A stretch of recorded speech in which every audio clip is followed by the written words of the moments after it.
জানো তো আজ আমাদের পাড়ায় চোর ধরা পড়েছে, আর আমাদের পাড়ার লোক এত ভালো, পরে বলছি। তো সকালবেলা উঠেই নিজের জন্য খাবার করে ঘরের কাজগুলো করে নিয়েছি, তারপরে বসেছিলাম একটু মাথায় পেঁয়াজের রস দিতে, কারণ আমি সপ্তাহে এখন দিই, যেহেতু বাড়িতেই আছি সেই কারণে।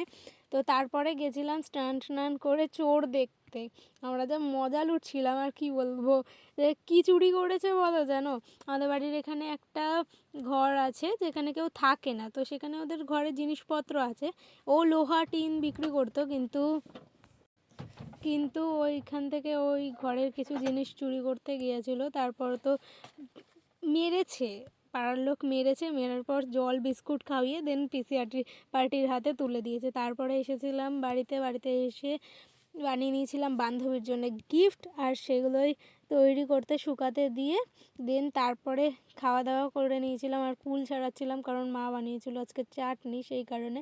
তো ফাইনাল রেজাল্টটা আমার এরকম এসেছে। ওর গিফটটার কেমন হয়েছে তোমরাই জানিও। তারপরে এসে তো একটু পড়াশোনা করছিলাম, কারণ চলছে এখন এক্সাম, পড়তে তো হবেই। তো তারপরে গেছিলাম কেকের দোকান, আর কেক নিয়ে ঈশিতাকে নিয়ে চলে গেছিলাম ওর বার্থডেতে। আর ও খুবই খুশি হয়েছে। ও সেরকম বার্থডে সেলিব্রেশন করতে পারেনি কারণ এক্সাম চলছে। ও কিছু এস্থেটিক ছবি তুলবে বলে আমরা ব্যাকগ্রাউন্ড তৈরি করছিলাম গিয়ে।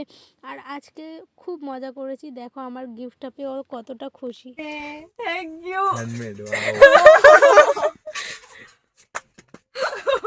আরে কে দিয়েছে তাকে তো তারপর ও আমাদের জন্য কিছু আয়োজন করেছিল, আর সেগুলোই খাওয়া দাওয়া করে আজকে ফুল এনজয় করেছিলাম, প্রচুর মজা করেছিলাম। কিছু ছবি ফবি তুলে লাস্ট যখন আমরা চলে আসছি তখন ওর মুখটা দেখো পুরো হাড়িই হয়ে গেছে। তো খুব এনজয় করেছি আজকে।